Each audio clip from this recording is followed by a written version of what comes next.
Aujourd'hui, je fais une petite vidéo pour vous expliquer c'est quoi la différence entre les trois races de chats que j'élève. C'est une question que je me fais souvent poser. Donc, moi, j'élève des Savannah, des Caracat et des Chelsea.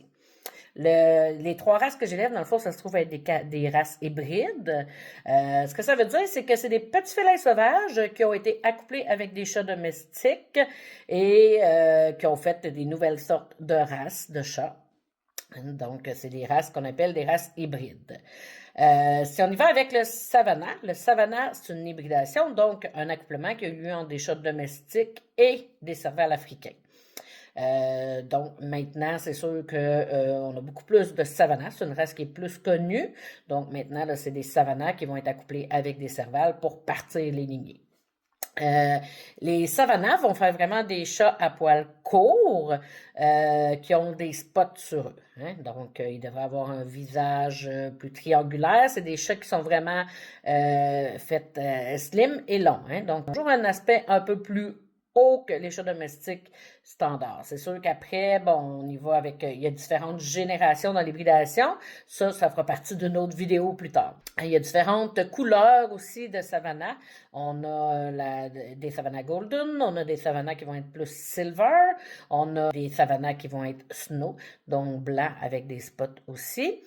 On a des mélanistiques aussi, ça c'est noir, comme des petites panthères noires, fait qu'ils sont noirs avec des spots plus foncés. Et on a aussi des smoke, qui est une dilution du silver aussi. Pour les Caracat, donc le Caracat, c'est une race qui est encore très rare dans le monde. C'est une hybridation qui a été faite avec un Caracal. Un Caracal, c'est un petit félin sauvage, si vous allez le reconnaître là, avec ses grands tips noirs au bout des oreilles.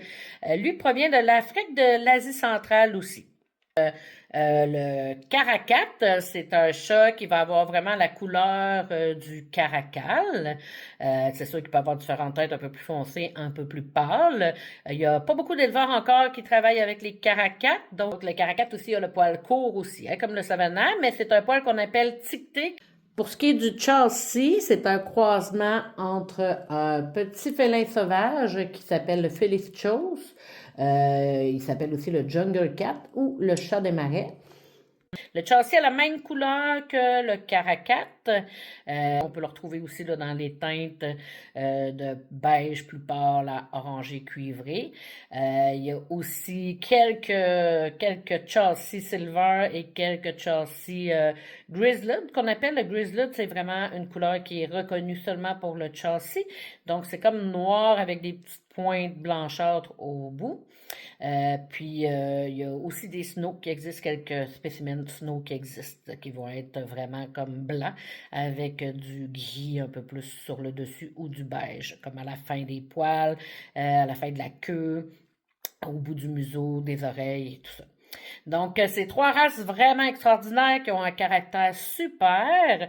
C'est des chats-chiens qu'on appelle, ils sont très intelligents. Le lien qu'on développe avec ces chats-là, c'est vraiment extraordinaire. Ils ont tous des caractères différents, par contre, dépendant de la génération aussi. Pour ça, je vais vous faire une autre petite vidéo prochainement. Mais c'est vraiment à vous informer auprès d'éleveurs avec qui vous faites affaire pour qu'ils puissent vraiment bien vous conseiller sur la génération.